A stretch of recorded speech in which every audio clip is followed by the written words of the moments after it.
नमस्कार, स्वागत है आपका रिपब्लिक भारत के ल्यूमिनस स्टूडियो में। और चलिए इस वक्त की बड़ी खबर का रुख कर लेते हैं। आज केदारनाथ, गंगोत्री और यमुनोत्री के कपाट खुलने वाले हैं, जहां 22 लाख से ज्यादा श्रद्धालुओं ने अपना रजिस्ट्रेशन कराया है। तो वहीं 12 मई को बद्रीनाथ के कपाट खुलेंगे।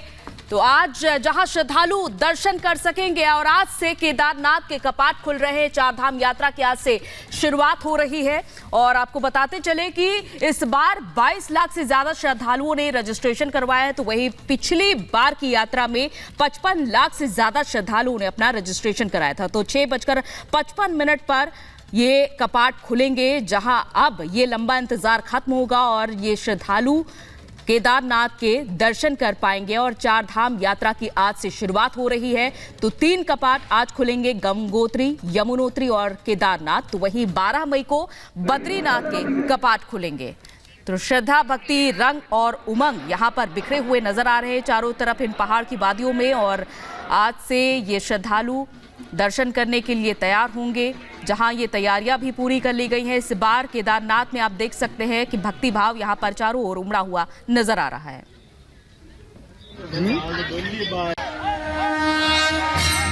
उत्तराखंड की सबसे बड़ी धार्मिक यात्रा चारधाम यात्रा की शुरुआत आज से हो रही है। अभी तक चारधाम यात्रा के लिए 22 लाख से ज्यादा श्रद्धालुओं ने रजिस्ट्रेशन करा लिया है।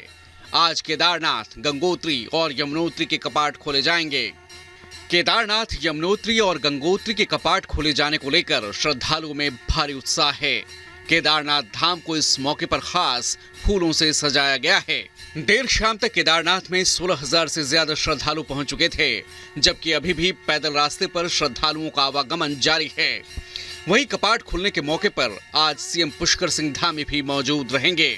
गुरुवार को सुबह 7 बजे गौरीकुंड में मां गौरी माई मंदिर में भगवान केदारनाथ की विशेष पूजा अर्चना की गई। पुजारी शिवशंकर लिंग ने बाबा केदार का अभिषेक कर मां गौरी के साथ आरती उतारी। श्रद्धालुओं को बेसब्री से केदारनाथ धाम के कपाट खुलने का इंतजार है। Bureau report, Republic Bharat.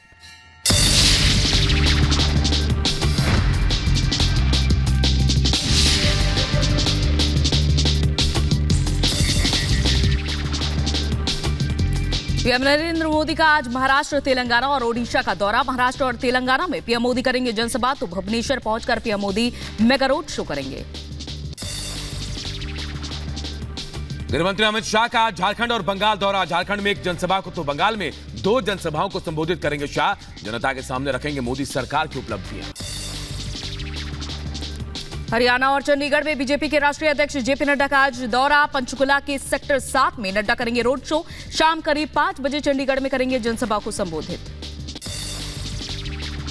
Tihar jail में बंद दिल्ली के मुख्यमंत्री अरविंद केजरीवाल की जमानत पर आज सुप्रीम कोर्ट फैसला सुना सकता है। सुप्रीम कोर्ट आबकारी नीति घोटाले से जुड़े मनी लॉन्ड्रिंग केस में आज फैसला सुनाएगा। ईडी ने सुप्रीम कोर्ट में अरविंद केजरीवाल के अंतरिम जमानत मामले में दाखिल किया हलफनामा। ईडी ने अपने हलफनामे में कहा, चुनाव के लिए प्रचार करने का अधिकार ना तो मौलिक अधिकार है और ना ही संवैधानिक अधिकार और ना ही कानूनी अधिकार है। किसी भी राजनेता को चुनाव लड़ने के लिए अंतरिम जमानत नहीं दी जा सकती है। दिल्ली शराब घोटाला मामले में गिरफ्तार बीआरएस नेता के कविता की जमानत याचिका पर आज दिल्ली हाईकोर्ट सुनवाई करेगा। निचली अदालत ने के कविता की जमानत याचिका को खारिज कर दिया। हरियाणा के पूर्व मुख्यमंत्री और कांग्रेस नेता भूपेंद्र सिंह हुड्डा ने बहुमत का दावा किया है। उन्होंने एक बार फिर से कहा है कि राज्य में नायब सिंह सैनी की सरकार अल्पमत में आ गई है और साथ ही विधायकों के परेड कराने की भी बात कही गई है। हरियाणा के मुख्यमंत्री नायब सिंह सैनी ने सरकार के अल्पमत में आने की बात को नकारते हुए कहा कि ऐसा कुछ नहीं है, कांग्रेस को कुछ ज्यादा ही जल्दी है। कांग्रेस जनता का विश्वास खो चुकी है और हमारे साथ जनता का विश्वास है। हाँ, जेजेपी और कांग्रेस के विधायक हरियाणा के गवर्नर से मिलने जा सकते हैं। आज दोनों ने ही बीजेपी सरकार को अल्पमत की सरकार बताकर गवर्नर से मिलने का समय मांगा है। और हरियाणा के पूर्व सीएम भूपेंद्र सिंह हुड्डा ने राजभवन को पत्र लिखकर राज्यपाल से समय मांगा है। मध्य प्रदेश के बैतूल लोकसभा सीट के 4 बूथों पर आज फिर होगी वोटिंग। मतदान सुबह 7 बजे से शाम 6 बजे तक होगा। ईवीएम मशीनों को नुकसान की वजह से चुनाव आयोग ने यह आदेश दिया है। बिहार के 2 मतदान केंद्रों पर भी आज होना है पुनर्मतदान। बिहार के खगड़िया लोकसभा क्षेत्र के 2 मतदान केंद्रों पर फिर से वोटिंग होगी। ईवीएम में तोड़फोड़ की वजह से दिया गया है आदेश। यूपी के मैनपुरी में माल्यार्पण करते समय बड़ा हादसा टला। महाराणा प्रताप की प्रतिमा पर माल्यार्पण करते हुए हाइड्रा पलटा, लोगों को हल्की चोटें भी आई। मैनपुरी के करहल चौराहे पर मूर्ति पर माल्यार्पण का कार्यक्रम था। यूपी के गाजीपुर में रिक्शा चालक कुबेर राम ने एक सेट में नामांकन दाखिल किया है। रिक्शा चालक कुबेर राम अपनी पत्नी के साथ ई रिक्शा चलाते हुए नामांकन करने पहुंचे। रिक्शा चालक कुबेर राम ने 2009 से लगातार हर चुनाव में नामांकन करते आ रहे हैं।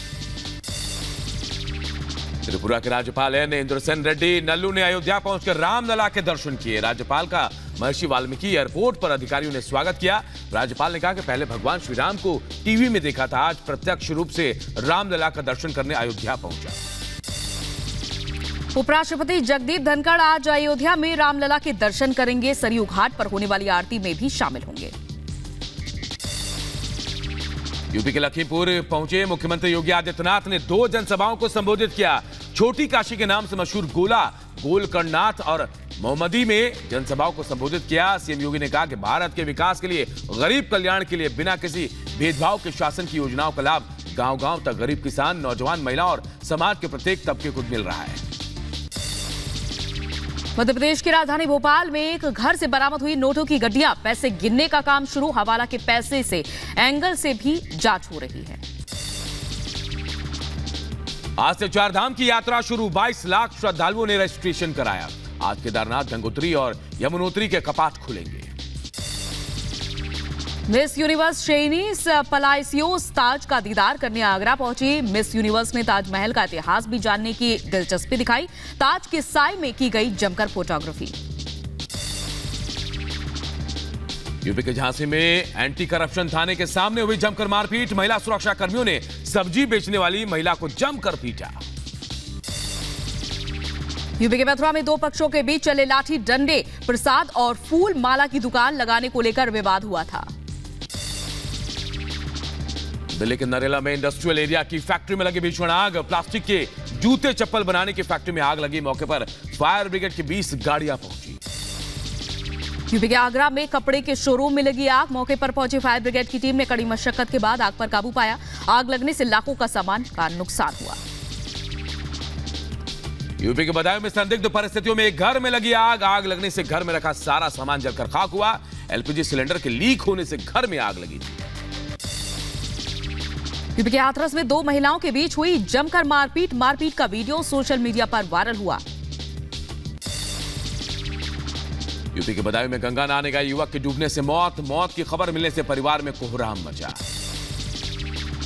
यूपी के बदायूं में खेत पर जा रही महिला पर आवारा सांड ने हमला कर दिया। इलाज के दौरान महिला की अस्पताल में हुई मौत। यूपी के अयोध्या में राम सेवकपुरम में लगी आग। विश्व हिंदू परिषद और राम जन्मभूमि